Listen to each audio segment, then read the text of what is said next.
Good morning, good afternoon, or good evening, my fine friends. Welcome to the album wrap episode of Season 8 of the Tom Petty Project podcast. I'm one of your hosts, Kevin Brown. This is the weekly podcast that digs into the entire Tom Petty catalogue, song by song, album by album, and includes conversations with musicians, fans, and people connected with Tom along the way. So, my co-host for today's episode, as always, is John Paulsen. This is our 8th album wrap, John, already. Halfway. It's flying by, but this is the album when we started talking about doing this and you agreed to have me on, which I thank you again for doing this. It's been really fun digging into these old albums again. But this is the one that I was looking forward to the most because this is the album that made me a Tom Petty fan. This is the one that really got me into his music and then got me digging into his old music and stuff. So this is a great one to talk about. What an album this is. I mean, it's just one of the all-time greats, right? You think about 80s, maybe it is late 80s, but you think about 80s rock albums, this is one of the first ones that comes to mind. But I believe that you are going to see a couple of the Heartbreakers fairly soon, and I'm wearing the t-shirt to sort of honor your upcoming gig. You're going to see Mike. Yeah, Mike the other day posted on his Instagram. This is how I found out about it. I knew they were playing. Mike Campbell and the Dirty Knobs were playing at the Bellwether, which is a great new venue in LA. But he posted on his Instagram, it was the anniversary of the day after the anniversary of Tom's death, which was Monday, I believe. And he posted that they were going to do a special show for that gig on October 20th, which is also Tom's birthday. Yeah. And they're going to do a set of their music, the Dirty Knobs, and they're going to do a set of Tom Petty and the Heartbreakers music. And apparently Steve Ferrone's been playing drums for the Dirty Knobs on this tour, so he'll be there as well. So 2 of the Heartbreakers will be playing at least. I'm hoping there'll be some special guests. It'd be pretty cool to bring some people out and sing some songs. But yeah, so as soon as that news broke, I went out and bought a couple tickets to make sure I'm there. Yeah. Not sure exactly who's going to go with me yet. My wife's got to go to a football game at her high school to supervise, so we'll see how that all works out. But really excited to see Mike again. He's one of my favorite, if not my favorite, rock guitarist. So excellent to have them celebrating Tom's music on his birthday. Yeah, it'd be great to see if Benmont showed up here. Just see if we come and sit in on a couple of songs or something. Would be super cool. But I mean, they played the Farm Aid. They came out and it was the Dirty Knobs complete, and then Benmont came out. So that must have been such a rush, eh? Like it's back to that sort of, 86, 85, 86 time when they were touring with Dylan, and sort of, I'm sure all the sort of the musical flashbacks would have been fantastic for those guys. Yeah, I think, I don't know, it was a year or two ago, I tweeted out, Stevie Nicks and the Heartbreakers for a tour. Yeah. Celebrate Tom's music, play a few Stevie songs. Who says no? Like, I think it would be great. I don't know how the Heartbreakers would feel about it. I don't know how Stevie would feel about it, but that tour would do really well. And I think people would love to come out and hear Tom's music again, sung by one of, the little sister of the band. Yeah. Well, I think at some point we should do a special episode, because I think that putting together so when they did the Freddie Mercury tribute and they had everyone come out, and I think it'd be fun to sit down and put together, say you pick 10 artists and they're going to do a 3-song set list or 2-song, and then they come out and they do, the Heartbreakers do 20 songs. Well, which artists come and do which songs? That'll be a lot of fun to do too. Yeah, it'd be kind of like the band Last Waltz. Yeah. Having in the world. Yeah, that'd be pretty cool. Okay, so yeah, Full Moon Fever, or as it was originally planned to be called, Songs from the Garage. I say garage. I've slipped into garage now, and I have to force myself to say garage. So that's one of those interesting words that are pronounced differently over the UK. This is a phenomenal album. I learned a lot digging into it and listening to your podcast about it. And the mythology behind the album. There's so much there. Like, you're just comparing it to maybe some of the other Heartbreaker records where we have that little point in time. They did their recordings, they have some B-sides, and they put out their album, they toured, etc. This goes back to George Harrison with Cloud 9. Jeff Lynne slips Tom a tape. Sounds great. He wants to work with Jeff Lynne. They also get on the George Harrison B-side, Handle with Care. I believe it was Handled with Care. And he got all these other guys to sing on it. And that turned into the Wilburys because it was too good of a song to to just be a B-side, and that turns into a whole album and turns into 2 albums. The Roy Orbison Mystery Girl sessions. Yeah. Tom co-wrote You Got It, which is a great song. You can totally hear, along with Jeff Lynne, just the whole Full Moon Fever sound sort of starting there. Yeah. They also co-wrote California Blue, which is another good song. And I just want to mention that I realized today that Bono produced a song, She's a Mystery to Me, on that album. Yeah. It was written by Bono and the Edge, and I didn't realize that. That's a really good track as well, so people should listen to that. But I think I'm going to put a playlist together of all this stuff that was kind of swirling around before Full Moon Fever, and then add Full Moon Fevers to that, because it's just such a, you can hear it all coming together. And that's what I meant about the mythology. It's like these random meetings, seeing Jeff Lynne on the road and deciding to start working together, and then George Harrison's around, and they turns into this whole band, and then it turns into Full Moon Fever. And Rick Rubin on the documentary summed it up for me. Like, this is basically my experience with it. This was the record that made him a Tom Petty fanatic. He probably listened to the album 1,000 times over the next year or two, and that was basically me. I believe it was a CD. I might have had it on an album, LP as well. But every night before bed, I would put it on and just kind of fall asleep to it. So I listened to this thing over and over and over again. Just love the sound. Didn't Rubin say that this was the only tape he had in his car for like literally months? I think that was one of the comments he made, right? So he just listened to it over and over and over. And you think about that though too, like it's different for, if we're us fans, us normal people. But when you got this Rick Rubin at that point is a producer, and he's got his own label and everything. So if he's listened to this album over and over and over again, you got to think there's something in there. And I wonder about, and we'll talk about this maybe a little bit when we talk about production, because, not everyone loves Jeff Lynne's production, and Rick Rubin's production style is very, very different.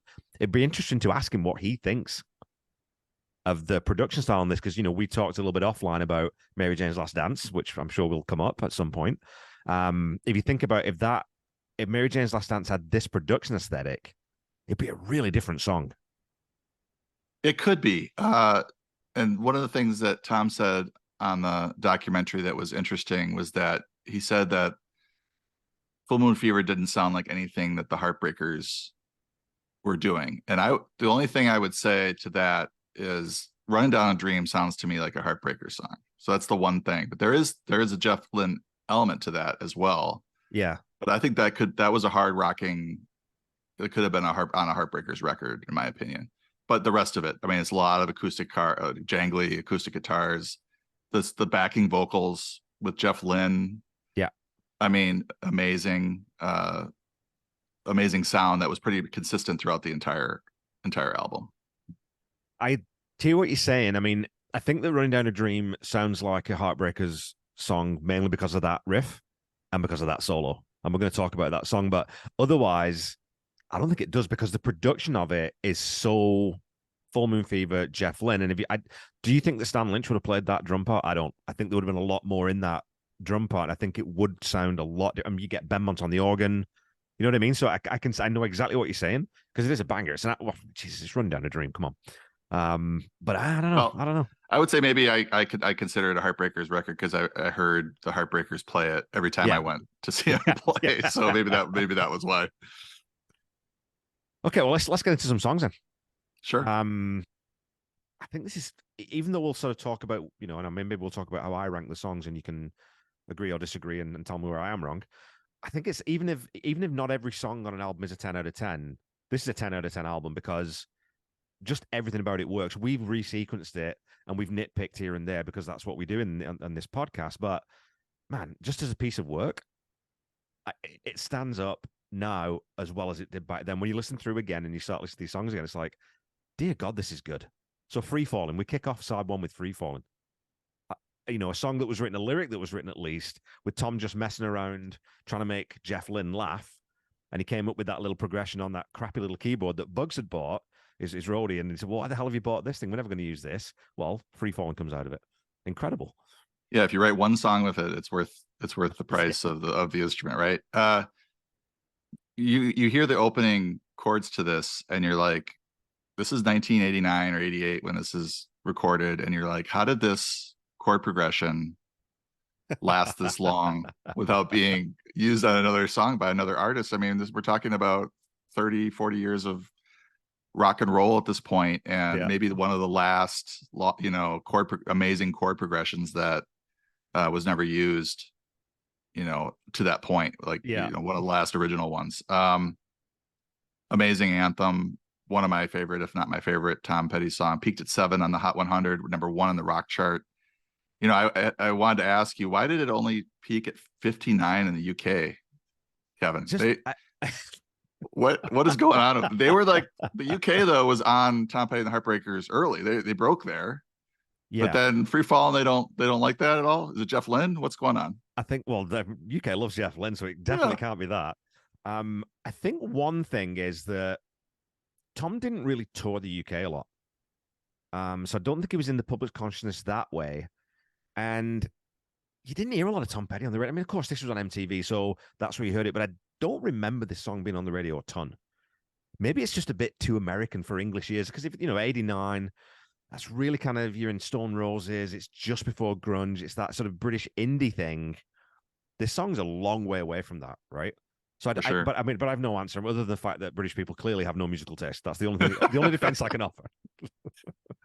It's his most streamed song, 614 million. I always like to look at this. Nearly doubled up the next highest song. Incredible. The whole song is perfect. I think my favorite parts, obviously, the opening, riff or chord progression is fantastic. But I really like the part where he's like, "I'm gonna glide down over Mulholland," and there's like military drums, going there. That's great at the 232 mark, and then there's a guitar breakdown at 319 that I believe Mike plays, which is excellent as well. I mean, those are the highlights of just a fantastic 10 out of 10 song.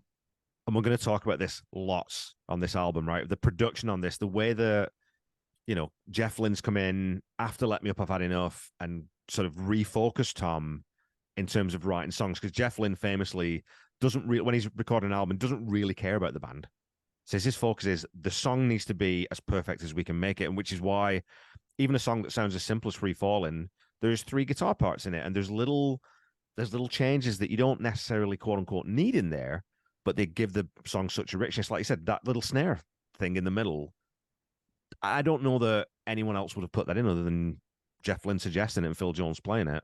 And the little, the guitar solo is not a guitar solo; it's just a repetition of that intro progression.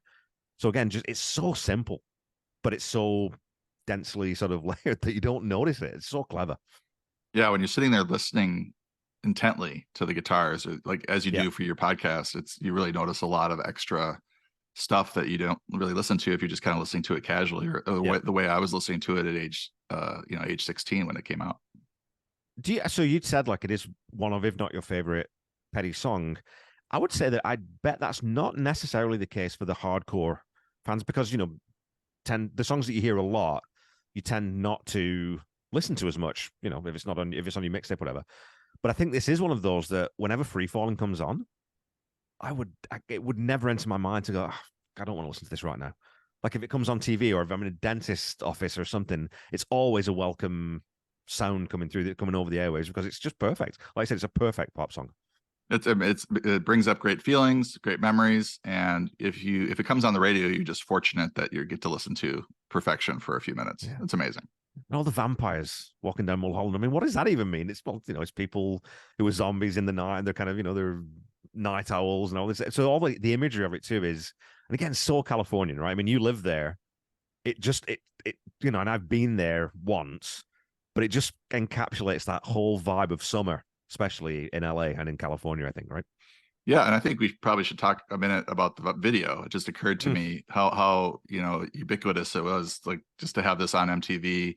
Tom, was kind of a older rock artist at that point on MTV, and this video is just all like shot in a mall and over yards in California, and then they have this really gorgeous girl who's like a skateboarder and doing the jumps or whatever in the half pipe. And it was one of these songs, watching it and seeing the palm trees and stuff is one of those things that got me interested in moving to California, or at least visiting.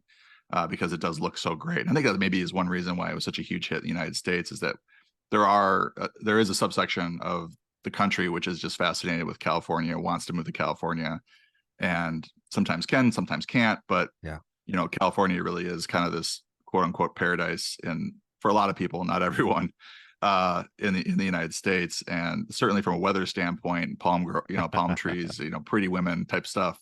For a 16-year-old kid like myself, it would turning into you know, someplace that I definitely wanted to visit or maybe move to. Do you think some of that comes from, like, culturally in the US? Is some of that come from, you know, the Depression era when people did move?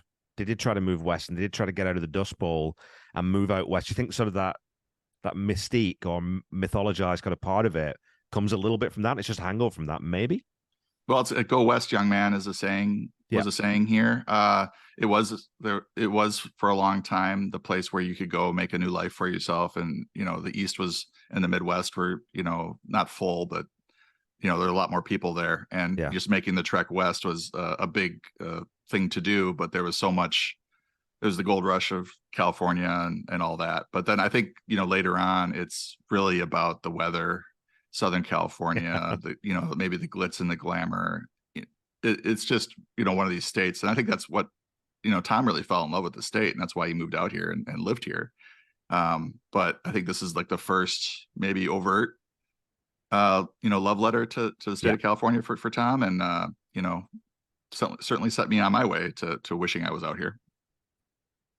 So you get Free Falling. You can't follow it Free Falling. How do you follow it Free Falling? Oh, you know, this little tune I've written called "I Won't Back Down." I mean, holy shit. Yeah, best first 2 tracks on a album ever. I don't know. I would certainly argue it. Peaked at number 12 on the Hot 100. It was the second highest charting single, number 1 on the rock chart, second most streams, 331 million. The video, like, which I don't even know if I noticed it, who was in the video when it was on. But you know, it's Tom and Mike, Jeff, George Harrison, and Ringo Starr just casually playing the drums. You know, the great backing vocals. You could hear the Wilburys coming together. The backing vocals are amazing on this, and it's just such a anthem, which Tom sort of struggled with. He didn't know if he wanted to be so overt with the lyrics, but it really speaks to a lot of people, and it fit his personality too. I mean, with all his record company battles and everything, it's just incredible that he was able to write back-to-back mega anthems to start this album. I love, though, too, that in the video, Ringo clearly has not learned the drum part. What I love is they leave in a few places where he's filling where there is no fill. Like, it's just, you know. So. Have you ever seen? It's a good time to bring up Ringo because we're talking about Jeff Lynne too. And apologies here, there's a curse word here, but it is in context, folks. There's a video where Ringo's talking about Jeff Lynne, because Ringo worked with Jeff Lynne as well, obviously on different things. He said, Jeff Lynne, he always wants to use the click. Always use the click. He always wants to use the click. I am the fucking click, he says. And when you've got Ringo's meter, fair enough. I wanted to ask you about this one. Do you like the Johnny Cash version? What are your thoughts on that? I do. I mean, it's very, very different. There's not a lot that Johnny Cash put out that I didn't like. He was my dad's favorite artist. So all the connections here between Tom Petty and Johnny Cash are very welcome in my heart, but you know, very different. I think for him, it's more of Johnny Cash had a very similar attitude in terms of just not taking any, you know, stuff from anyone. Trying to keep it clean here. And I think he and Tom sort of, you know, bonded over that a little bit, but yeah, I'm glad he covered it. And I think it's a good version. What do you think? I don't know. There's something about, and I found Johnny Cash through my granddad. Obviously Ring of Fire and Jackson and some of those tracks, but I got into him when I moved here because country really wasn't a thing in the UK, and I love Johnny Cash. And like I said, for all the same reasons, I like his music, but I also like his, you know, the things that he stood for and his sort of positions on music. But there's just something about, I don't know, it doesn't quite land with me, this one. I don't know what it is about that. And that's the same with a lot of those American recordings, though, too, where I totally get what they were doing. They're immaculately produced. I think they picked the right songs. But I just like hearing Johnny Cash sing Johnny Cash songs. I don't know. I don't know what it is. Yeah, I think and this is one where Tom's on backing vocals, right? Yeah. That's interesting to hear. Yeah. him singing backing vocals and Johnny Cash on lead. Well, the Heartbreakers, the house band on those records, right? Yeah. So they're covering their own song. You've got the entire band that did the song originally as the backing band on the cover, which again, there's lots of like little first or unique things in the Heartbreakers history, and that might be another one. I can't think of anyone offhand who has covered their own song with someone else on lead vocal. That just shows you what type of band they were. I mean, they did the whole backing tour with Dylan. Just a really good band. Humble and able to put their egos aside. You know, and the other thing about this song, obviously, it's been picked up by the Florida Gators as I think it's the end of the third quarter, between the third and fourth quarter. They play it, and the entire stadium apparently sings it. Yeah. Saw some video of it. 88,000 people. I mean, that's, first of all, let's just not talk about how nuts it is that you've got college football's 88,000 seater stadium in the States. That's insane to me. For high school or college football, it's mental. But what I love about that is, you know, and it's the same thing when you're in a crowd watching a gig, and you've seen this song, like you said, I'm sure dozens of times. But that I won't back down, when it's 88,000 people singing it, it implicitly becomes we won't back down. It's that sort of unifying statement of screw you, we're not putting up with this, we're going to fight, right? So it's a perfect fight anthem. Yeah, it's really that line, hey baby, there ain't no easy way out, that really gets everybody singing at the same time, because it's like that hey baby is such a peak Tom Petty lyric vocal as well, so that gets everybody going, and it's high enough to be really cool, but it's not quite so too far that everyone can't sing it, so it's perfect. Right. So if you could all scream it, it sounds all right. And I'd written too when I did the episode for this, when I said that the only other song that I can think of at this level in sort of terms of, you know, anthemic and stadium and this unifying thing is We Are the Champions by Queen. It's the same thing where everyone just instinctively pulls together and everyone's going to sing this and everyone knows it. It's one of those, I think it's one of the few, but I would say probably more people know this one than Free Falling even at this point. Now we're so far removed from it because this is more anthemic in that way. And it's sort of got more of a use beyond just being a song. It's sort of it's a rallying cry for so many people. And of course, we're not going to talk about the most recent version that was released because I'm not giving any airtime to that meathead. So, but it's got that transformative effect that it transcends just the song itself, I think. Yeah, I think everybody heard it except for Sam Smith, right? Wasn't this the track that he got sued over, and he claimed he never heard the song, but you can totally hear the melody. And okay, we'll see. I mean, I'm calling BS on that one. I mean, you'd have to actively try and avoid all popular music to have not heard this song somewhere at some point, right? I would think so, although I don't know how well it did in the UK, so maybe it wasn't played on the airwaves over there. I don't buy it. He's a professional musician. He's heard that song. But anyway, so track 3, we move into Love Is a Long Road. Yeah, this one, you know, I love this song. And I listened to your podcast about it, and to me, it's just coming back to it, I thought this was a much bigger hit for him. I think it was played on the radio a lot where I was at. It did. Peaked at number 7 on the mainstream rock chart. I don't know if it was released as a proper single because it shows up in a different part, other charted songs on his wiki page. So it's not like part of the table. No. But it got played a lot in and around Milwaukee, where I grew up. Only 24 of his songs charted higher. So this is a fairly big hit for him. It's his 27th most streamed song, but I think 11 million streams is pretty criminal for it. Yeah. I just like the intro a lot with the keys, which is unusual, certainly unusual for Heartbreakers. It wasn't a Heartbreakers album, but yeah, it was a departure from that sound. And then the guitar comes crashing in, and they were smart enough to say, okay, we're going to do that later again in the song after this epic guitar solo at the 157 mark. And then it leads into a repeat of that keys guitar intro again, just giving you that opener again. I love this track. I think it's a phenomenal song. 9 out of 10 for me. When that reprise, however you pronounce that, it's a trope, right? Like, it's a rock and roll trope. It's something you can do to sort of throw back.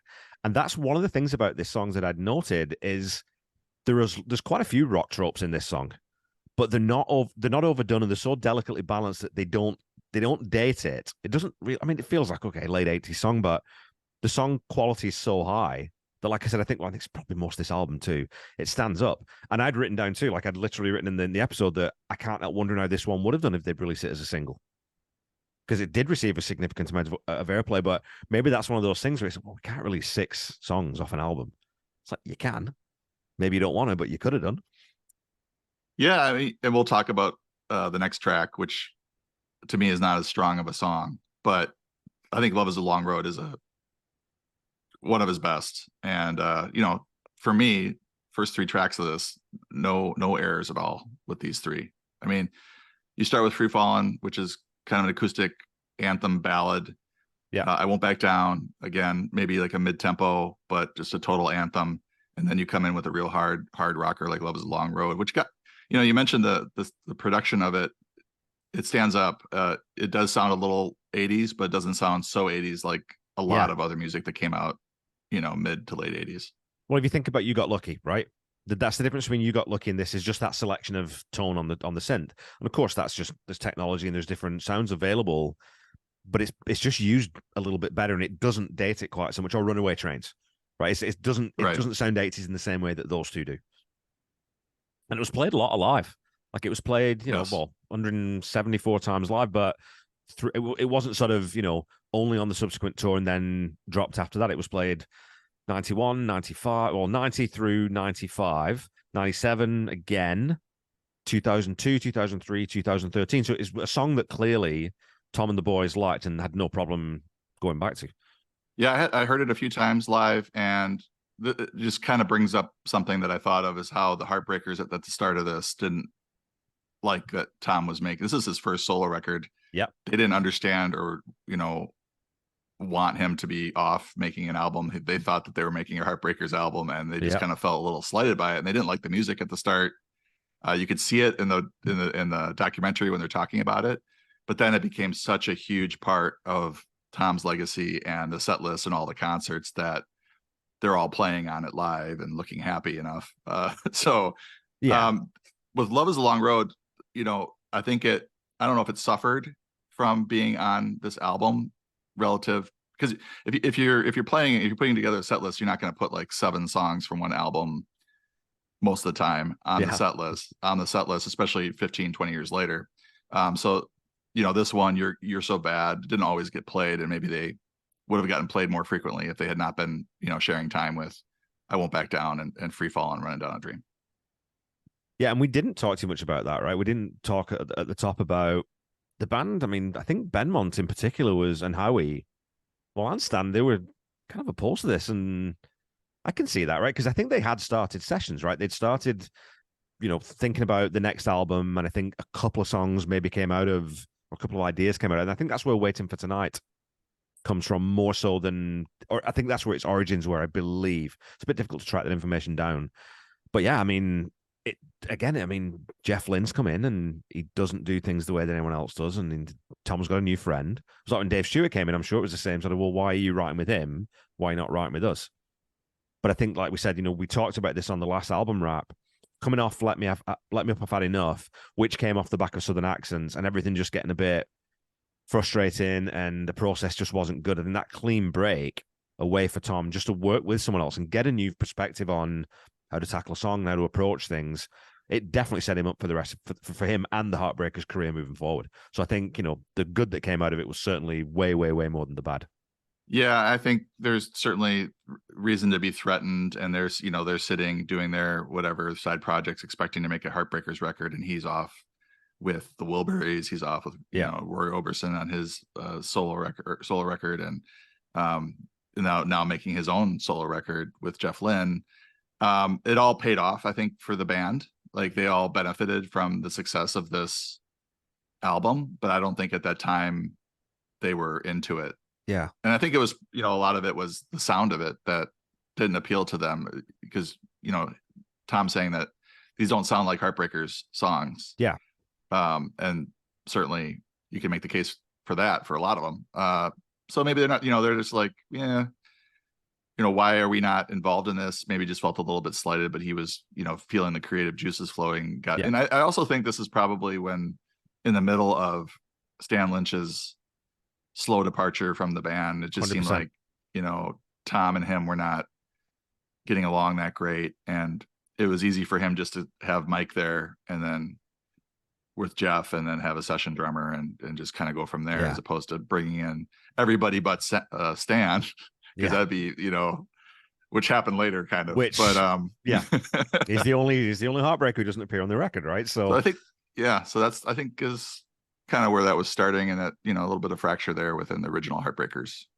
Well, there's two things there too, right? Because I mean, like I said, Howie outright said, "I don't want to play on this." Tom had played him. I can't remember which song it was, but he said, "I don't want to play on this," and crazy. But one thing, I wonder if that did create any tension between Mike and the rest of the band, because of course Mike's going to be involved, and they end up recording it at Mike's house, in his garage, the most of the thing. And Mike Campbell engineered this thing, which again Jeff Lynne loved, because he said he gave me exactly what I needed. He didn't give me too much. He gave me exactly what I wanted, exactly what I needed. And, the control room was up in a spare bedroom, and all the instruments are out in the garage. And there's that great photo from the original sort of idea for the cover. But so I wonder if, Mike's involved, and Mike's actually sort of co-written a couple of songs on this record. What's going on? I wonder if that caused any tension. But then the other thing I was thinking too about is, you think about this period generally, it's not just Full Moon Fever, it's Into the Great Wide Open too, because that sounds more like Full Moon Fever than it does like the Heartbreakers as well. And that's where, and you've got the Wilburys, and like you said, you've got your Roy Orbison, and you've got Handled with Care and everything else, and George. So it doesn't sound like the Heartbreakers. So you can see why Stan, I think, felt, well, I want to play rock and roll drums, and this is starting to stray into this weird pop stuff. Now, if he'd only stuck around a little bit longer, they end up getting back there. But I can totally see why it's a conflict with his style and his persona. Yeah. And as I mentioned, it did work out for everybody, for most everybody, for the remainder. But I think at that point, they were all just they were very honest in the documentary about just how they felt at the time. But obviously it was a huge monster hit and helped all their careers in terms of touring. Absolutely. And so we come off Love Is a Long Road, which we just talked about. And you said that one of your favorite songs, and I love the song. I went the opposite way. So I kind of said, I think A Face in the Crowd is the one off this album where I think it's a bit of a forgotten song. It's almost like a deep cut, even though it was released as a single, because you never hear this on the radio. If they're going to play something off Full Moon Fever, it's going to be one of the big three, right? It's not going to be this one. And I like it's this break in tone, in tempo. We get the minor key thing. It's quite sad, mournful. But again, it's such a masterclass in how you arrange a song. There's no fat on it. I can't remember how long. It's one of the longer songs on the album, I think. Comes in at 3:58, yeah, so it's almost 4 minutes. But it doesn't drag. You don't feel like you're like, oh, come on, let's go somewhere else. It's just beautifully paced. And I think the video's great too, because Tom looks cool in that video, man. It just looks like the Californian surfer cool dude, I think. Yeah, I like this song more now. I appreciate it more now than I did when I was 16. Yeah. Listening to this album over and over again. I thought it was fine. I think I would have put something else here to keep the momentum going in that side A. I would have had this as a side B track. Yeah. I think it'd been a really good one there. Peaked at 46 on the Hot 100, number 5 on the rock chart. It was the 17th biggest hit by chart performance for Tom. So it was a fairly big hit for him. I think there are if you listen closely, there are some Wildflowers signals here in terms 100%. Of maybe the sadness or just kind of melancholy side of it. The lyrics are a little melancholy. Obviously the tempo is a little slower than the usual stuff. The guitar after he sings out in the street and the lyrics is just terrific. I just think that I would have put this on the second side, and they did play it, which was an interesting choice. I believe they played it. They had on David Letterman when this album was coming out, and they chose to play this instead of Free Fallin' or I Won't Back Down or Running Down a Dream, and just kind of melt the faces of the. So I think they did really like the song at the time and still do. But given those other choices, it was a little odd that they decided to go with Face in the Crowd as here we're gonna promote our album with this track. Well, I suspect that. I don't know what I'd have to look at the dates and the sequencing of that, but I'd be willing to bet that, because this was the third or fourth single, right? So I'm guessing that I Won't Back Down, Running Down a Dream, Free Falling have all been out and received fairly significant airplay before they went on Letterman. So I'm guessing that it's okay. We've got this new single. Let's play this one to show that we've got this different angle. That would be my guess. Yeah, February 1990. It was the 4th.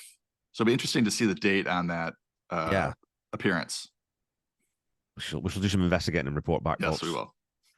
But I do like to. There's a little story in Conversation with Tom Petty where he talks about a Mexican flight attendant who kind of excitedly came over to him on a plane and said he's using almost all his English. Said, "Oh yes, Tom Petty, a face in the crowd, a face in the crowd." So there you go. I mean, it lands with the Mexicans. It's big in the Mexican market. Apparently, you never know. I like it, and I like it more now than I did.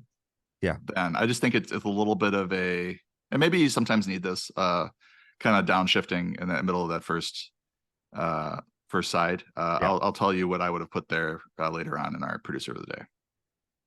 Okay, so we're going to close out side one with another absolute behemoth of a track, Running Down a Dream. And this one for me it's about that descending guitar riff, and it's about that solo at the end. And we're going to talk about that solo at the end because one of the all-time great. I mean, put it up there with Stay Away and Bo Rap and all those. It's up there for me, just in its genius and its simplicity and its brilliance.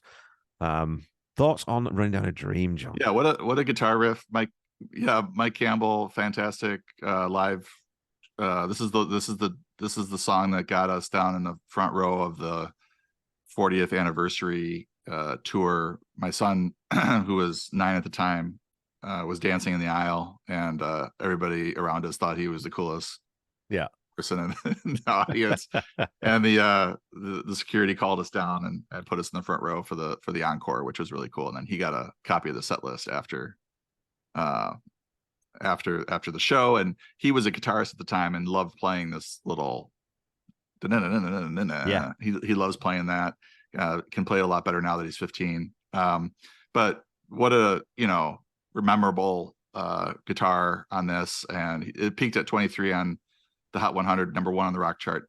Of his 10 number 1 songs on the rock chart, 3 came off of Full Moon Fever, which I thought was really interesting. And I think it was the first 3 singles all hit number 1, and then the other 2 hit number 5 on the rock chart, right? I think. Yeah, I mean, as this is happening, you wonder now what the rest of the Heartbreakers thought about think about the music and think about it's popular. It's the 3rd most streamed song, 226 million. Although the listeners tend to favor the Best of Everything version, since it doesn't have that little snippet. Hello, CD listeners. Oh yeah, that's got to be in there. Come on. People, I guess, like to put this on their playlist and not have that snippet there. I like hearing him say that. Brings back a lot of memories. It's such a great track. Ultimate driving song. Descending guitar riff, as we mentioned. Underrated acoustic guitars during the chorus, which I think was probably a Jeff Lynne edition. A lot of rock didn't have that going on. And then this mega Mike Campbell solo at the end, it doesn't get any better than that.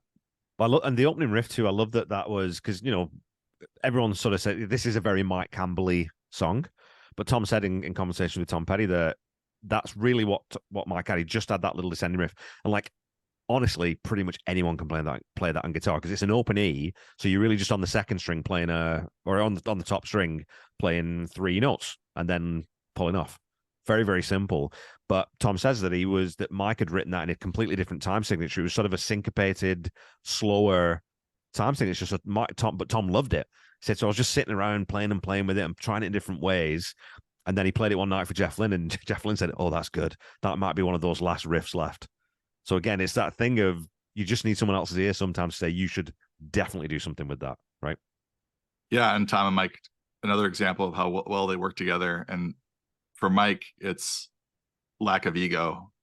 Yeah, I think for Tom as well, but for Mike especially, such a great guitarist, does not have the ego that we know of, certainly.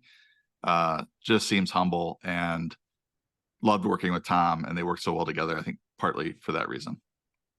I just want to find, because what I love about that, we should, we'll talk about the solo right away, because again, what I love when Tom's telling Paul Zollo about it, he says that, Mike's sitting there, he's barely moving. It's like a statue, and he's playing this solo, and it's one take, and it's the first take. And he says, Jeff Lynne kind of looks back over his shoulder at him like, is this really happening? Like, is this guy playing this right now? So he just couldn't believe I could. Wouldn't you love to hear because it fades out. Wouldn't you love to hear the rest of it? Just to see how much he played? Because maybe he dropped a clam right where they faded it out to say, oh, and he just balls it up. But they sort of, oh, well, we'll just fade it out there and that'll be great. So amazing. Like this Mike Campbell at his very best. That's one of the reasons why he's my favorite rock guitarist out there. And I think he's so underrated. Well, and I had an interesting conversation with Janet Lovell, who I spoke to in season 4 or 5, whatever. And she said she doesn't like that word. And I knew what she was saying, but Mike Campbell certainly isn't underrated amongst guitarists. If you ask guitarists whether Mike Campbell's a good guitarist, they'll all, of course he is, one of the best, and has played with everyone. But in the mainstream, like, you never see him on lists of, Rolling Stone or Billboard, which is frustrating because he wasn't Steve Vai, he wasn't doing this all the time, right? But listen to this solo. Listen to how this solo is composed. It's got everything in it. It's got string bends. It's got hammer-ons and pull-offs. It's got triplets. It's got everything that a really good guitarist plays, and it's also immaculately timed, and the meter's perfect. It's like that's a one-off. So to sit and just imagine just the 3 of them too, sitting in Mike Campbell's garage, and maybe Bugs was around because he did some assistant engineering, but I would have loved to be a fly on the wall in that session. Would have been amazing. Because I can imagine too Mike going, "What do you think?" Like, what do we think? That's the solo. That's the end of the song. Because wasn't the other thing that the song wasn't meant to be this long. Because again, this is the longest track off Full Moon Fever, and it clocks in at 4:23, where most of the songs on this album are really lean. But how do you cut this off earlier? You've got to let that whole thing go, right? Yeah, I mean, magic or lightning in a bottle. You can't put the genie back in the bottle. I'm mixing my metaphors, but you have something that's great. You just put it on the album. Yeah. It's not that hard. Okay, and so the interstitial that ends the "Hello CD listeners," and of course Del Shannon is referenced, name checked in the song, and it's Del Shannon apparently who does all the barnyard noises, which is weird, in that little section. Which again, like, so me and my daughter go play pool every week, once a week on Fridays usually, and we usually take over the jukebox because the music in the pool hall is terrible. So we load up the jukebox with either Tom Petty or Aerosmith or Queen or the Beatles or whatever. So when we put this on, I always love it because the song fades out. And then there's that little sort of 3-4 second gap. And then this comes in, and you can see people in the pool hall going, like, look at what the hell is this? And it always makes me laugh. I love it. Yeah, I think this was the first, you look at these first few songs, and if I was really getting into Tom Petty at this time, which I was, how much exposure do I have to his sense of humor at this point? I think this was it. Like, he is a very witty, has a dry, quirky sense of humor, and this was a great evidence of it. I was like, oh, I like this guy. He's got a little comedy to him, to his game. Well, it's that thing that I love. And I always, it's a thing I think everyone should live by, is take what you do seriously, never take yourself seriously. And Tom had that in abundance. And I don't know what prompted it too. Like, he's probably sitting there, well, we have the CD, we have album sides, and he's like, well, let's just put something at the end here for the CD people. And in fairness to those listening to record org, to stand up or sit down and turn over the record org tape. I mean, this whole period in his life though was so loose, right? Because even the way they recorded all the songs, we haven't talked about that. All the songs in this album were, for the most part, let's write them and try and record them in as close to a day as we can. Let's not overthink it. Let's get in there, and it shows. And obviously, there's, like I said, there's lots of overdubs and there's bits of production that go on afterwards. But the main bones of a lot of these songs were just let's get them done as quickly as we can, but not in the same way that Let Me Up was. So the looseness and the sort of the joy of doing it and the fun definitely comes through. So it's funny that we did an intermission. It's our first intermission, and it happened between side A and side B. Perfect. We'll kick off side B. Feel a Whole Lot Better. And it's not I'll Feel a Whole Lot Better, which is the original title of the Byrds version, but Feel a Whole Lot Better. What are your thoughts on this one? It probably changed over the years. When I first heard it, I didn't realize that it was a cover. I wasn't familiar with the Byrds at that point. And I did end up, once I realized this, I was like, oh, they got a good sound. And I went out and bought the Byrds Greatest Hits. I had that for a long time. It's a faithful cover, I would say. And you can see how Byrds in general, and this Byrds track, sort of puts its stamp on the entire album. I think this was maybe an inspiration for the sound of the album that, Tom wanted to write at this point and put out. Yeah. Because definitely that California type sound, acoustic sound. And, you know, I like the track a lot as I was listening to it. I don't, you know, as I said, I don't think I was aware that it was a cover. And it's not one where you see some of these B-sides and you're like, okay, well, maybe some of these other tracks should have been on it. And this would be one of the first ones to go if we had to cut it. And I think it is a pretty good opener for the second side, though. It's got a, you know, a good rhythm to it, and get into side two. And there's 7 songs on side two, which I think is kind of incredible. A lot of content. I mean, it's such a faithful cover, though. That's where my hesitation about it goes, because usually if someone's going to cover a song, and Petty did this with Asshole, and he did it with Change the Locks, he put his own spin on it, and it became a Tom Petty song. With this one, it sounds like Tom Petty and Jeff Lynne performing a Bird song. Very, very, very faithful. I mean, note for note almost, right? Apart from there's there's a little bit of percussion in there that I noticed that isn't on the original, which I just don't know if I need that from Tom Petty. Right? Like, I'd rather have more Tom Petty songs always. I'd rather have always originals than covers on an album. And of course, the Heartbreakers we've talked about lots of, one of the best cover bands of all time, if not the best. And they did it live quite a few times.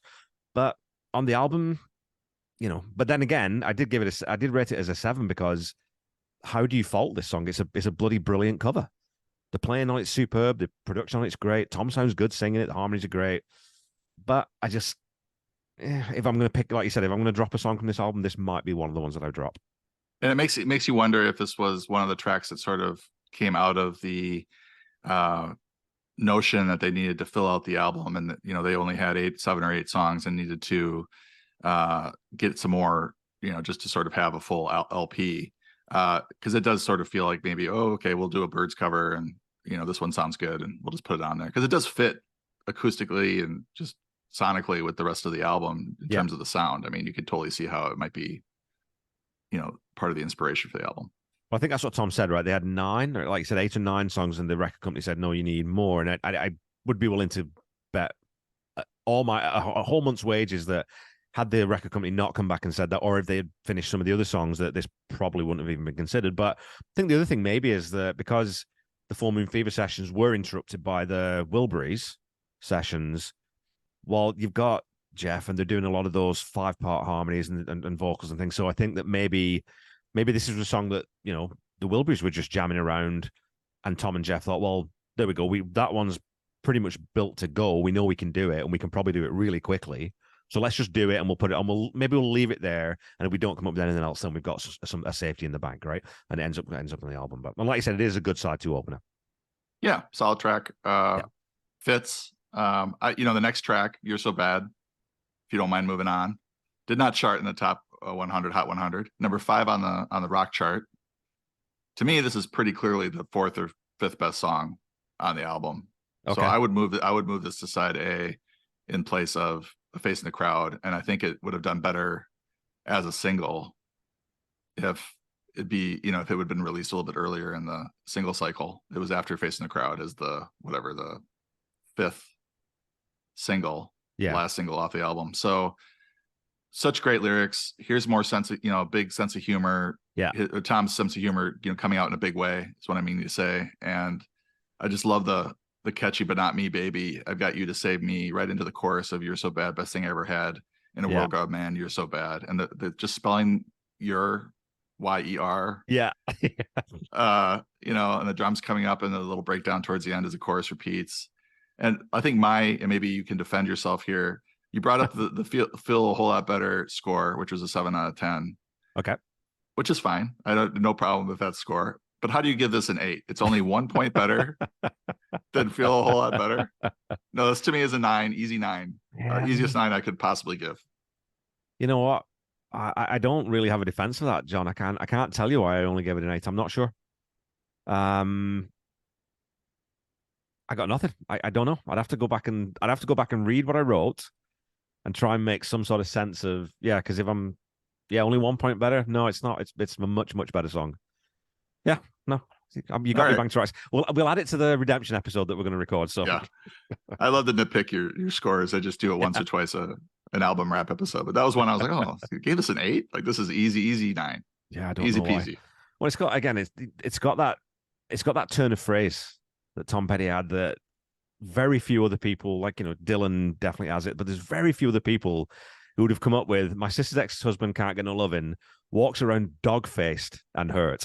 What the hell? I've never heard that expression before. I'm sure people use it somewhere, but it's brilliant. It's probably a Southern term. I hadn't heard it, but once you hear it, you're like, oh, I know what he means by that. Yeah, but totally, yeah. This is a really, when you think about it, a very interesting love song in terms of how he's telling you, in the chorus, he's talking about how he's got this, the subject of this song, even calling her bad. In a world, God, man, you're so bad. But he's saying that she's great. Yeah. But just contrasting it with these horrible relationships in the, in the verses. I'm not sure I'd heard that before. Like telling a story about failed marriage, another, the ex-husband can't get no loving. And then going into, but not me. I've got you. I just think it's really clever, this song. That's why I think it's kind of a sleeper as well, because of, it didn't chart that high. It was played some on the radio. He played it on the 40th anniversary tour, which was great to see that, because one of my favorites. But I think he liked this track a lot. It was the second one, I believe, or one of the first two songs that were written for this album, along with Free Fallin', I believe. I think it's the first one, because I think it was this one when they were all just hanging out, George and Jeff and a bunch of other people and Tom, and he played this for Jeff Lynne and said, "Hey, do you want to produce this?" I think it was just like kind of an off the cuff kind of thing, and Jeff said, "Sure, where are we going to do it?" Well, let's do it at Mike's house. And that sort of that natural evolution. So I think it was the first song. And again, I mean, it's such a black comedy song. Like, it's a really, like, those two verses are really mean. Like, you've got, he's really ragging on his sister. Like, she doesn't come out of this looking very good. And then her ex-husband at the end is going to end up committing suicide. Like, but in this really bouncy, jangly kind of song, like, then it interspersed with those choruses. So yeah, brilliant bit of lyric writing. Yeah, 29 million streams, more than about 11 million more than A Face in the Crowd. It's definitely a fan favorite. When this gets played, I think the crowd really gets pumped up. I think it is one, and again, was a single, but it's a deep cut that people. Can you imagine a Tom Petty, like a hardcore Tom Petty fan, who doesn't like this song? I would be amazed. Unless they were, maybe the subject, or married a yuppie, and now there's a swinger dating a singer. Maybe they felt attacked. That's the only way I could see it. Okay, well, we move on to Depending on You. I was amazed when I did the episode. I couldn't believe they never played this live. It's one of two songs on the album they'd never played live. The other one, I can see why they didn't play live. This one, that really surprised me. Not even once on on sort of a later tour or something. But this one's got a very, very, very handled with care vibe to it. Obviously, the intro riff it's almost, it's not the same, but it's very, very close, and it feels like a Wilbury song to me. I think we're in the midst here, like, track 7, which is You're So Bad, through 11. This is a really strong set of tracks that were not really released as singles really that much, or played that much live, except for You're So Bad, I guess. This is what makes, I think, this album so great, is that it's really strong on the second side as well. Depending on You is a sleeper. It was Tom talked about it in the Zollo book, and he's like, and the immediate response to this, bringing up Depending on You, he's just talking about how great sounding it was, and how great sounding, magical was the word he used, the sound was on the album. He's like, he just didn't feel like he could necessarily he was fortunate to be a part of this and having it happen all at that time. He wasn't always sure that he was going to be able to recapture the sound of the album, and that was kind of just all these acoustic guitars and amazing backing vocals and great production that it just makes it's a good one. It's a catchy song. Sing along with it. I don't know. What'd you give this one? I gave this one a 7, only because it's just a really, really good album track, but it doesn't have that X factor that, let's say, Running Down a Dream or Free Fallin' has, right? But that You Give Up So Easily, that chorus line with the harmony is just so beautiful, as that bridge into the chorus. And one thing one of my guests, Ivan Anderson, who's a musician out of New York, had said about Listen to a Heart, he called it a little song. And he wasn't being dismissive. What he meant was, it's not a grand idea, and it's just a really, like, a small, compact, tight song. And I put this one in that same bracket. Like it's really, really get in, get out. It's kind of like the Beatles and the Birds and the Beach Boys. It's a really nice, tight, lean pop song. And I love it. I love this song. Because for me, it was one that I kind of rediscovered a little bit because I don't listen to this one a lot, or I didn't before I did the episode for it. And now it's on my playlist again because it's just so much fun. Yeah, one of these side B gems that we sort of rediscover as we do these podcasts, right? I mean, these are the types of tracks that make albums 10 out of 10. Yeah, like, 100%. You have to be really solid, really good album tracks. I probably would go with an 8 out of 10 for it. If the Bird song, Feel a Whole Lot Better, is a 7, and You're So Bad's a 9. But this, I'm not the one scoring this stuff. I just nitpick your scoring. But this is a great Tom Petty song. Just not a huge popular favorite with the on the radio or with fans necessarily. Okay, we'll talk about popular with the fans. Again, you said another album track coming up next, which was written before the album and it was sort of repurposed. So the Apartment song, I did give this one a 9 because for me, again, this is just, if I'm going to pick a deep cut of Tom Petty's to give to someone, and I did this with the Petty 8, this is the song from this album that I gave to someone who's never heard Tom Petty and I'm trying to stay away from the hits. I gave him this one to show a different side. It's a country / rock and roll song that doesn't sound, again, like really anything else they did. Was this from which sessions? Was it the Southern Accents? Yeah. So how does it not make Southern Accents? I think Trailer didn't make Southern Accents. Like they just, God. I guess they went from a concept album to whatever the hodgepodge album that was. One word, John, one word, cocaine. That's a lot to answer for. I love the demo with Stevie because their voices sound so great together, but he did say that he always envisioned this as a solo track, like a one person singing. So I guess I understand that thing. I love the tempo change. Another great chorus. Oh yeah, I'm all right. I just feel a little lonely tonight. I'm okay most of the time. I just feel a little lonely tonight. I mean, if you're not singing along with that when this is playing, there might be something wrong with you. This is a great one. Another great side B. Like, this is a great sequence here as well. Like they put this together really nicely, and it's really 7 through 11, man, really strong tracks. I love to, like you said, the lyric though. I'm okay most of the time. I just feel a little. It's that sort of things could be worse. Things could be better, definitely, but they could be worse. I'm all right. I'm okay. I like that sort of middle ground because songs usually tend to go one way or the other, right? Where I'm very happy or I'm very sad. You don't really hear songs about, I'm okay. I'm all right. Well, how often do they say okay in a song? Like it's the nuance. Like I love nuance too. So it's not like you mentioned, it's not like, oh, I'm so in love with you, everything's great, or I'm totally torn up and everything's horrible. I'm okay most of the time. I just feel a little lonely tonight. When I used to live in a 2-room apartment, neighbors knocking on my wall, and you get the drums come in. And again, this song again gets elevated. And I love the original version too. No, we will talk about the original version a little bit, but this version is just made by that Buddy Holly, the Peggy Sue paradiddles, the drum beat in the middle, because you're not expecting it. That comes from nowhere, and it's just like, oh, that's so good. It's such a good lift to go. And that was in the middle. The tempo change I was referring to. Like it's a great track. I'm a little torn about the Stevie thing because I just love hearing them together. But I think that the way they made this sound like the rest of the album, because it does, the original demo doesn't sound a whole lot like this version, in my opinion. So and going back, and when you look at this, it's not sort of explicitly stated, but I don't think that there was an original version, because George Draculias, who helped produce Playback, plays drums on the Playback version. Now, he definitely wasn't around during the Southern Accent sessions. Okay. So Mike Campbell plays bass on it as well. So I'm guessing that it was, okay, we've got the guitars and we've got Tom and Stevie singing it, but we don't have anything else. Let's fill it in and sort of make it sound like it would have sounded had we done it. So that's my guess on that. So that makes sense, because he did the same thing with You Come Through with Lenny Kravitz, added the parts after the fact in order to release it on Playback. That makes sense. Yeah. Okay, next song is the album closer. Oh, no, sorry. It's not the album closer, is it? But it's All Right for Now, which should be the album closer. The Good Night would have been great at the end of the album. Like this is Tom and Mike, just Jeff's away. They're finger picking live together, the guitars. It's so good.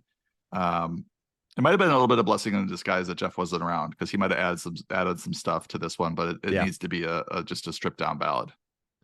And it was written for Anakin when she was about 6 or 7, which Dana Petty had posted on Tom Petty Nation last year. And it seems like Tom confirmed that in conversation with Paul Zollo. He says, yeah, says, how is it? Mike and I did it. We did it live, just the two of us playing together. And it's that thing of, Just the Two of Us by the Beatles. It's got that same kind of thing where Lennon and McCartney just sat down facing each other playing guitars, and you can imagine them, Tom and Mike doing that the same thing in the garage late one night after everyone's gone to bed and just picking this beautiful, simple little melody. It's just a gorgeous song. I love the lyric about the baby or the child furrowing their brow. Like that's paints a picture of somebody, a kid trying to sleep or a baby trying to sleep, and they got that look on their face, and they're just like, don't furrow your brow. Yeah.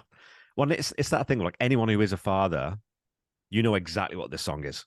You know what I mean? It really, and that's where it really sort of connects and strikes you that all you can see when you look at your kid when they're a baby is your heart outside your chest. And it's that thing of like, one day they're going to go up and leave, but right now, like, yeah, don't cry, don't furrow your brow, like everything's all right for now. But it's that thing too, that switch where everything's all right, but then you get this, a little bit of darkness comes in for now. Like it might not always be okay. Something might happen, but it's all right for now. So let's live with that and live in the moment and be peaceful with it being all right for now. Very, very, again, just a very, very clever lyric. And I sometimes wonder whether we read too much into those things and we sort of attribute some of this depth after the fact.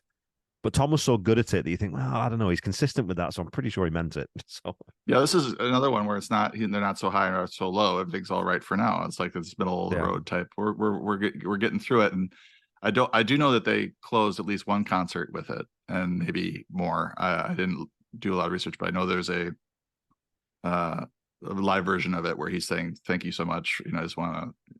It's been wonderful playing for you, and at the end of the song or whatever. And it would be, they normally would end on, American Girl or Running Down a Dream or something like that with a high energy and leave everybody just like faces melted. But sometimes they went the other way and, played something like this at the end of their shows. I think it was the Fillmore, right? Because I think it's on the box set where they finish with All Right for Now, and then they have that little spoken interlude. I'm just going to look on the set list. Yeah, so they do. Okay, so it was the last date of the run when they did 40 songs, and that's the song that they close it out with. Which, what a great little coda to that run too, right? And I would say that it's probably easier, or they probably think it's easier to get away with that at the Fillmore after 40 songs because everybody's tired and they're okay getting out of there at that point, as opposed to having to end on a real high note. Absolutely. So okay, we move into another song that's sort of part of the Tom Petty canon that the hardcore fans love for a very specific sort of line in this song, A Mind with a Heart of Its Own. One of the funnest lyrics he wrote, I think, again, on an album that's got a ton of them. Yeah, and this is a big tempo change when you listen to this after All Right for Now, which is maybe a little jarring. I wouldn't put this after All Right for Now. I'd put All Right for Now last, but this is another really, really strong side 2 track. I love the repeating, like bluesy Bo Diddley, but it's acoustic. Guitar on this, really good. It's a sing-along song. It's really catchy. Great backing vocals. And I think my favorite part is the ad-lib line at the end. Apparently, I thought it was so funny at the time, and I'm like, and then you find out he just made this up on the spot. Well, I've been to Brooker, I've been to Micanopy, I've been to St. Louis too. I've been all around the world. I've been over to your house. You've been over sometimes to my house. I've slept in your treehouse. My middle name is Earl. And he's like, oh, it just landed perfectly. And my middle name is Earl. So. I love it when you read that. It's like, it surprised and delighted him that he came up with it. Oh, that's the right name too. So, yeah. And I said what I'd commented on the episode, that what cracks me up about it is he's kind of bragging, right? I've been to Brooker and I've been to Micanopy and I've been to St. Louis too. I've been all around the world. Look, Brooker and Micanopy are within cycling distance of where you grew up, dude. And they're both like 300 and 600 population towns. Why are you bragging about this? It's so funny, Hey, but he's been to St. Louis too. Which is what? That's 200,000? Oh, crack me up. And I mean, my middle name is Earl. It's part of Petty folklore. you know. And I did so. I think on my merch store, I did. There's a T-shirt on there. You know, the My Name Is Earl, the TV show. So I've got that logo with the little thing above it, the correction, like the English teacher correction with middle. So my middle name is Earl in there. So that's it. You know, anybody who's listening, if you want a bit of merch, there you go. That's an option. Yeah, I would just say that the guitar really gets this off to a good one, like dun dun dun dun dun. Yeah, and it just carries it throughout. Yeah, it's the Bo Diddley beat, and there's a reason why the Bo Diddley beat is used all throughout rock and roll, including the drum beat on American Girl. Right? That's exactly what that is. It's slightly modified, but it's the same beat. So I don't know, revisiting it, and it's a nice little loop back around. But we got one more song to talk about, and it's a song that I would think it's safe to say that not everyone in the Pettyhead sort of world loves, and Tom certainly didn't love it. So Zombie Zoo, where do you land on Zombie Zoo? I have mixed feelings on it now because I know Tom wasn't crazy about it. So for some reason, it's colored my opinion of it. But I think at the time listening to it, I liked it. I turned on before we recorded. I wanted to listen to the second half of the original sequencing, and it came on. And I was singing along with it. And I think it does fit on the album because there is a lot of like references to LA and, you know, the zombies, you know, walking around and all that type of stuff. So I think sonically it does fit, lyrically it does fit. Tom called it nonsense though. He said that Jeff really campaigned for it. It is pretty catchy. And I think it's a testament to, you know, how easy at the time and how much the creative juices were flowing for Tom that he's got this track, which, you know, might have been a middle of the road track on the previous album in terms of song quality, but now is like one of these ones that he kind of wishes he hadn't released. Did they ever play it live? Nope. Never played live. And not surprising.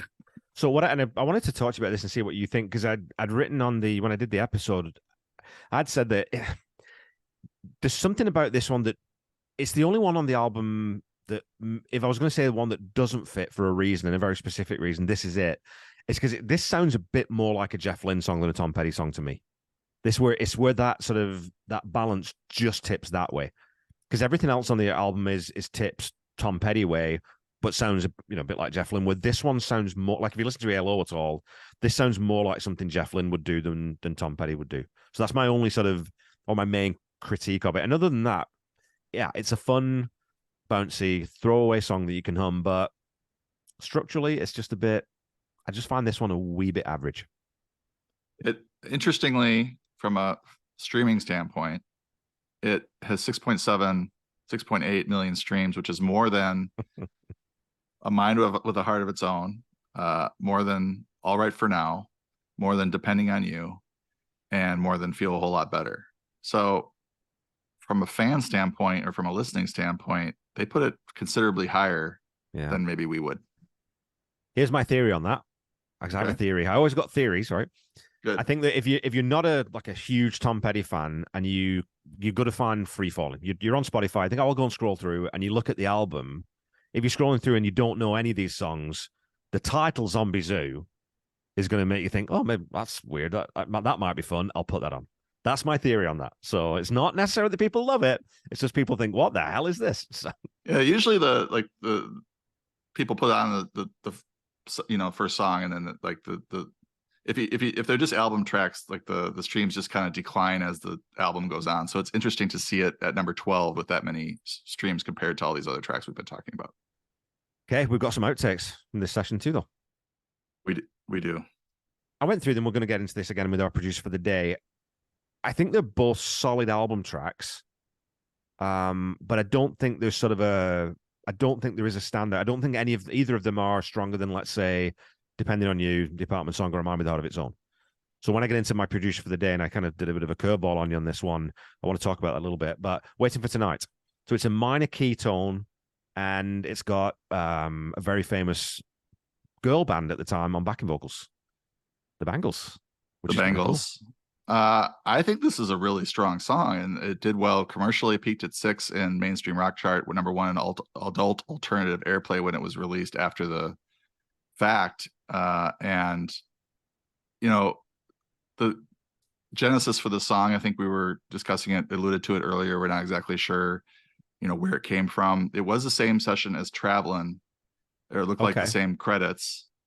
the same credits on the on Discog, but it's just Tom and Mike with Draculius on the drums.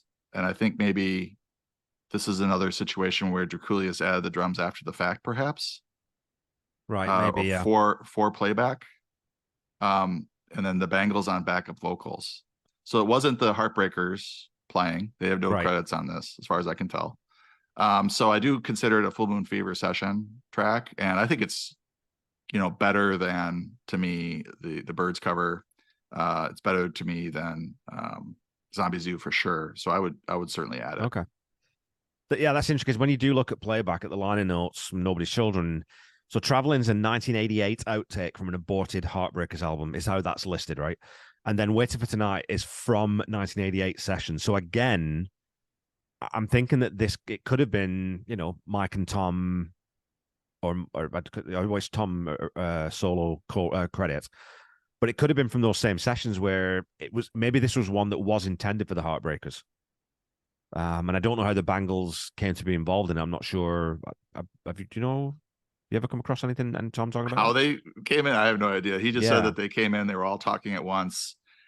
He was trying to figure out, like, because he's very, you know, slower drawl and like very easygoing, but they were all hyper talking over each other, and he was trying to figure out who was saying what. And when asked a question, he was getting 3 different answers. But he said they did a good job on the backing vocals. And I think acoustically it does fit on the album. If you look, I mean, it's very much acoustic guitar, and then I think the backing vocals fit with what they were doing with Jeff and Tom throughout the album.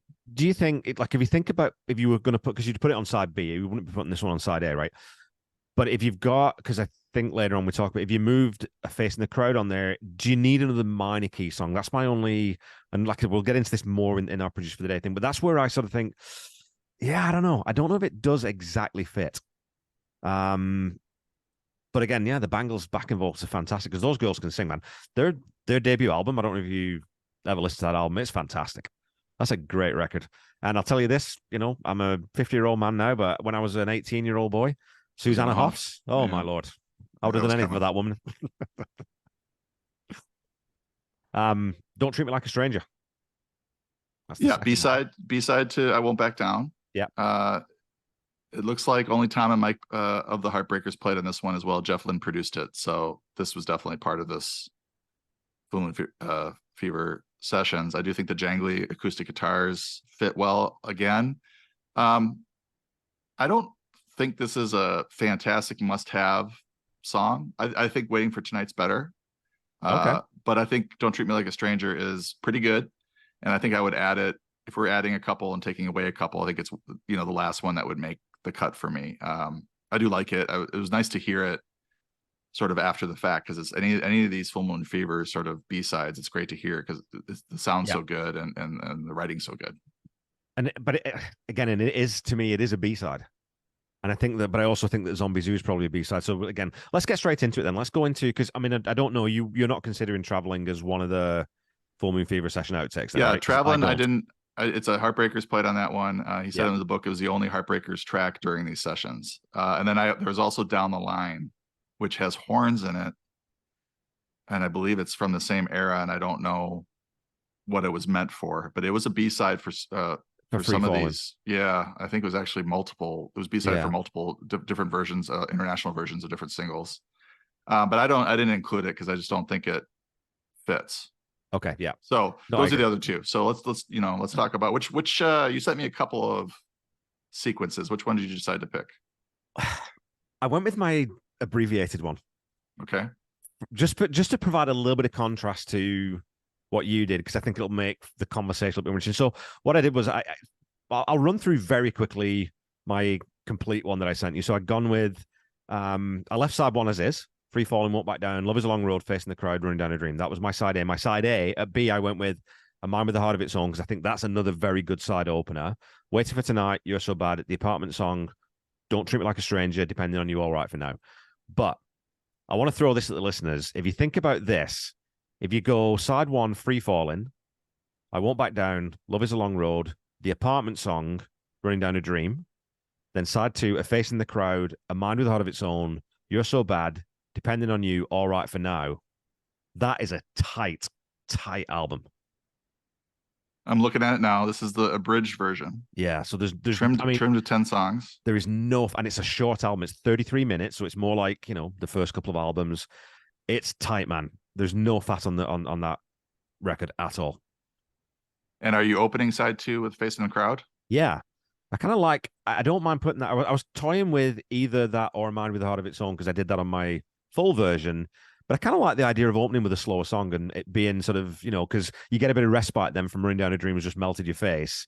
A Face in the Crowd then just eases you back into side 2. And I think from there on it picks up. So, yeah. I'll have to listen to this sequence some more. I didn't know which one you picked, so I wasn't digging into either one of them. But you cut the 2 songs that we were probably a little lukewarm on, the Birds cover and Zombie Zoo. Yeah.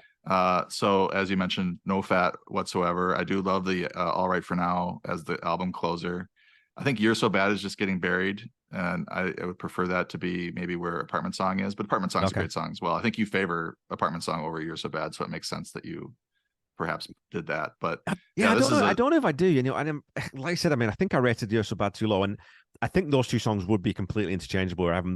Here's what I thought is side 2. I think it balances it a little bit better. I think if you put You're So Bad on side A and Apartment Song on side B, I think side A is just off the chart, and I think it's a little bit imbalanced. And I think this way it provides just that little bit more balance. That's my only sort of rationale for it. I like it. I mean, it's 10 great songs. Yeah. So not a whole lot to nitpick there. Do you want me to give you mine? Yeah, let's talk about it. All right. So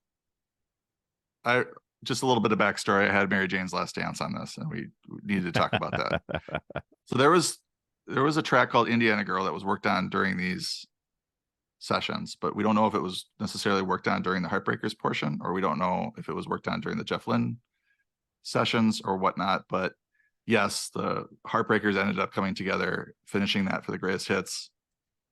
I did have a sequence where I had it right after Running Down a Dream to open side B, and it sounded so good after the little snippet about him doing the hello CD listeners and cutting out from the far noises, and then all of a sudden you go into Mary Jane's Last Dance. But really any song sounds pretty good after that. So what I decided, I conceded to your mockery of me and over Twitter DM, and I took it off, and I will just leave that on the greatest hits, and we'll talk about the ideal greatest hits sequencing when we get to that. But yeah. I start with the same first 3, Free Fallin', I Won't Back Down, Love Is a Long Road. I think that's perfect. And then for me, A Face in the Crowd goes to side 2, and I put You're So Bad at 4. I think that's where it belongs. And then I have Apartment Song at 5, and then Running Down a Dream. And then you get I don't know if that lengthwise, I think I did add it up and that worked out, but maybe I have to double check that. Waiting for Tonight, opening side B, with Don't Treat Me Like a Stranger right after that. And then Facing the Crowd is sort of a side B, a little break in the action there. And then finishing with A Mind with a Heart of Its Own, Depending on You. So 2 up-tempo ones, and then closing with All Right for Now as your pensive, quiet lullaby as you listen to this before you go to bed. And I gave this a listen when you sent it to me, and I listened to it again this morning. It's a fantastic sequence. I think, honestly, this is probably the best one you've done. This, or my favorite of all the ones that we've done. I think this is the best one you've come up with. And you do come in, you can vinyl it. So I'm always the vinyl nerd. I know that you're not a vinyl guy. I'm the vinyl nerd. So I check the times, and you're in time. So you're just under on side 1, and you're well under on side 2. So yeah, what was it? Because I've written a couple of notes here. Going from Don't Treat Me Like a Stranger to A Face in the Crowd is really cool, because like you said, that drop back off in tempo is great. And man, You're So Bad, the Apartment Song together as a 2, I was like, oh, I think maybe I should have done that, because that sounds really, really good. But I still don't know whether I would have put them both on side 1. But very, very cool, man. It's a great sequence. Yeah, I'm looking at the side A, Free Fallin', I Won't Back Down, Love Is a Long Road, You're So Bad, Apartment Song, Run Down a Dream. Maybe the greatest side A of any record ever. Humbly speaking. Greatest side A ever. Oh, Jeff Lynne and Tom Petty, what do they know about sequencing records? Yeah. Maybe they just needed 16-year-old John or 15-year-old John to come in and decide what goes where.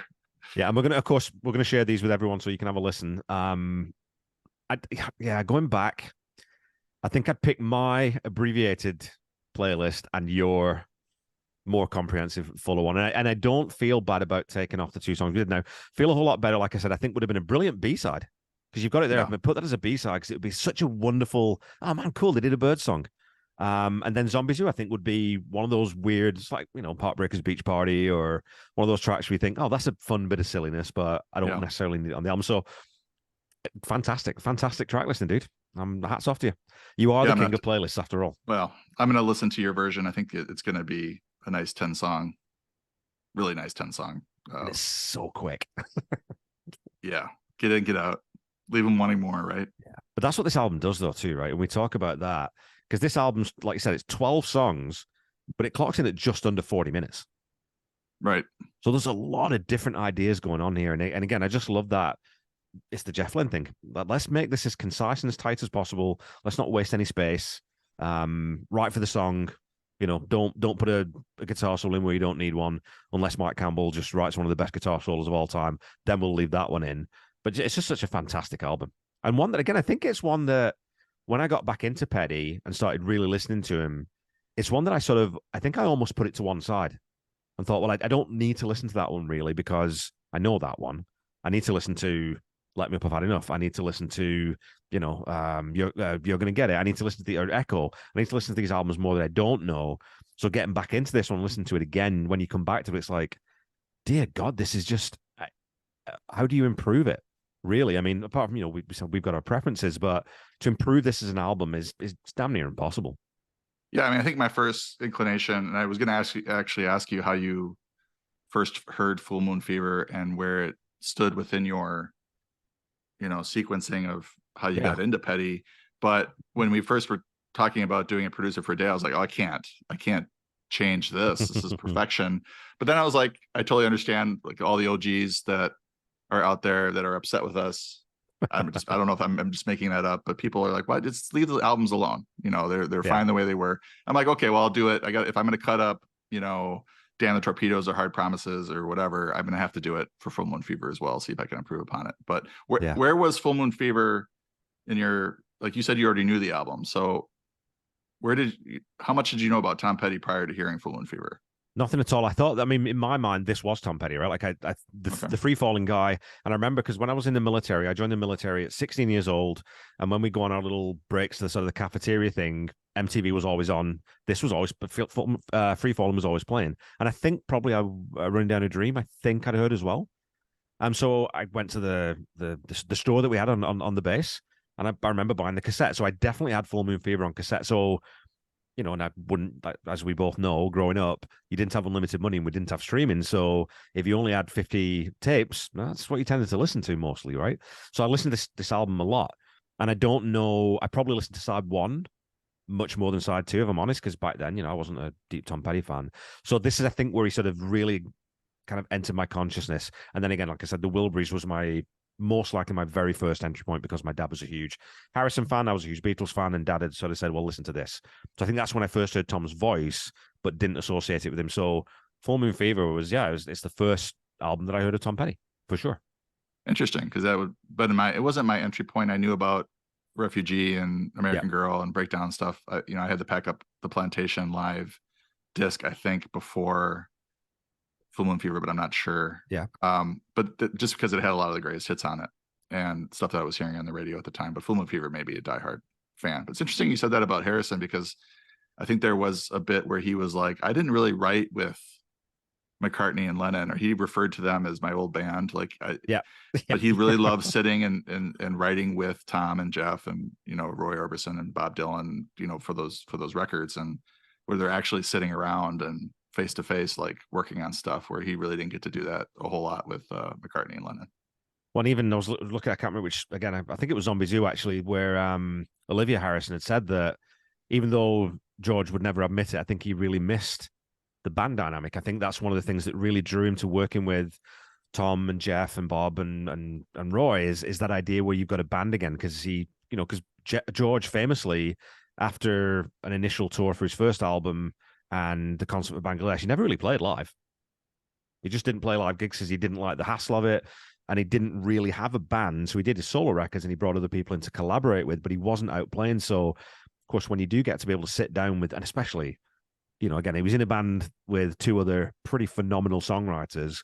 He's in a band again with four guys who can pull their weight. He's not, you know, it's not all on his shoulders, and just fun. And again, I every now and again, every 6 months or so, I go back and watch that little 23-minute Wilburys documentary, and you can just tell they don't give a damn whether they actually sell any of these records, whether anyone listens. They're just having an absolute blast doing them. And one song a day, they did. They wrote and recorded one song a day. It's insane, you know. And they were just all very successful already, didn't need the money, and just were doing this as a side project, and it, you know, turned out really great for all of them, I think. So one thing we try to do, or if I remember, we try to do usually, John, is do an EP. Now, this is a criminal, horrible, difficult, nay impossible thing to do, but a 3-song EP from Full Moon Fever, I just don't know how you can go any other route than Free Falling, Running Down a Dream, I Won't Back Down. I don't, like, I couldn't leave any of those three off, even though I love the Apartment song, even though I love You're So Bad and Depending on You and A Man with a Heart of Its Own. I could argue for any of those as a deep cut, but which of those three would you take off to put something else on, some quirky little thing, you know? I didn't think we were doing this because it's a sacrilege. But we usually combine our songs, whatever we pick, right? So if you're picking those three, then I'm going to cheat, and I'm going to pick Love Is a Long Road, You're So Bad. Oh, this is even tough to pick 6 because now I'm looking at Apartment Song and All Right for Now, and I'm like, that's like Sophie's Choice. Yep. So this is going to be a 7-song EP with the Apartment Song and All Right for Now as the. I'm going to use my one get a jail free card. We're going to have a 7-song EP for this one. I mean, is that an EP? I don't know. It is if we say it is. Sold, done and dusted. I'm happy with that. Okay, well, that's Full Moon Fever, folks. It's a little bit longer, but, you know, we had to talk a long time about this album because it's so good, and I think we owed it to the album and to Tom and Jeff and Mike to do it justice. But until we meet again next week, keep listening to and sharing Tom's music. Try to be kind. Try to say I love you to someone at least once a day. Stay safe and healthy, and I'll be back with you next week to talk about the first song from Into the Great Wide Open, Learning to Fly. Bye-bye.